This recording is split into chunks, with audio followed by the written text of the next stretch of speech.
গৌতম বুদ্ধ ছিলেন একজন তপস্বী ও জ্ঞানী ব্যক্তি।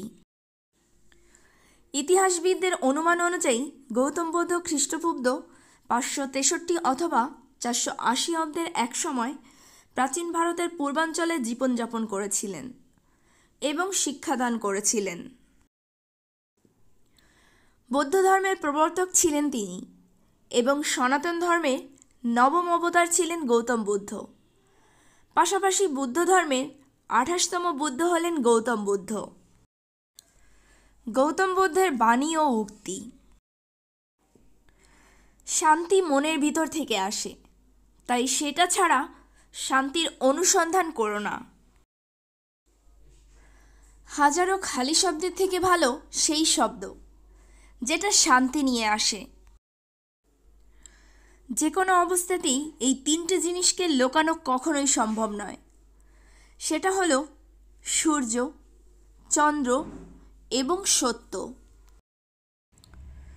রেগে যাওয়া কোনো জ্বলন্ত কয়লাকে অন্যের গায়ে ছোড়ার জন্য সেটাকে ধরে থাকার মতোই সমান হয়ে থাকে। এটা সবার প্রথমে তোমাকে জ্বালাবে। চাঁদের মতোই মেঘের আড়াল থেকে বেরো এবং প্রকাশিত হয়ে ওঠো। তোমার কাছে যা কিছু আছে সেগুলোকে কখনোই অন্যের কাছে বাড়িয়ে বলো না, আর অন্যকে দেখেও ঈর্ষা করো না।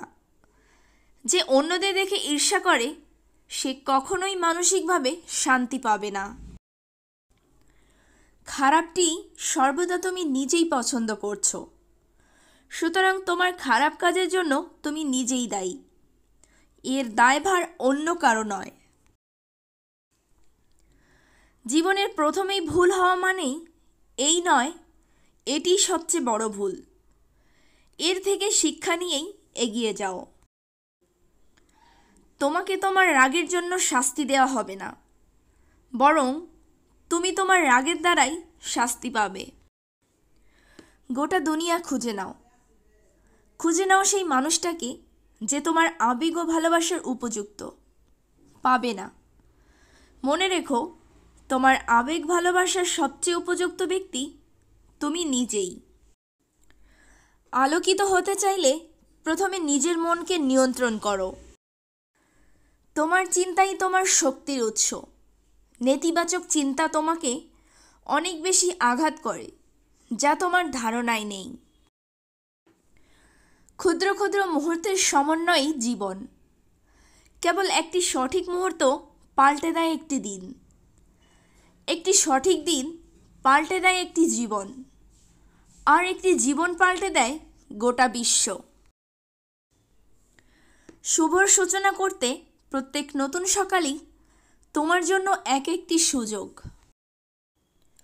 ধৈর্য হলো গুরুত্বপূর্ণ জিনিস। মনে রাখবে, একটা কলসি বিন্দু বিন্দু জলের দ্বারাই ভর্তি হয়। নিজেকে নিয়ন্ত্রণ করো, তারপর অন্যকে অনুশাসন করো। নিজে নিয়ন্ত্রিত হলে অন্যকেও নিয়ন্ত্রণ করতে পারবে। নিজেকে নিয়ন্ত্রণ করাই কঠিন।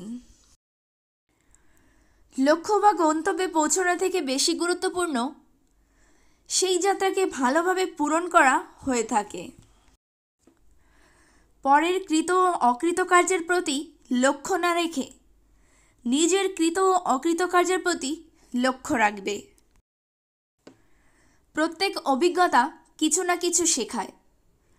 প্রত্যেক অভিজ্ঞতাই গুরুত্বপূর্ণ, কারণ আমরা আমাদের ভুল থেকেই শিখি। প্রত্যেক মানুষের অধিকার আছে তার নিজের দুনিয়াকে স্বয়ং নিজে খোঁজার। অতীত নিয়ে বিভ্রান্ত হইও না, ভবিষ্যতের স্বপ্নে হারিয়ে যেও না। বর্তমানের দিকে মনোযোগ দাও। এটাই সুখী হওয়ার একমাত্র উপায়। গৌতম বুদ্ধের বাণীগুলি সম্পূর্ণ পড়ার জন্য আপনাকে অসংখ্য ধন্যবাদ।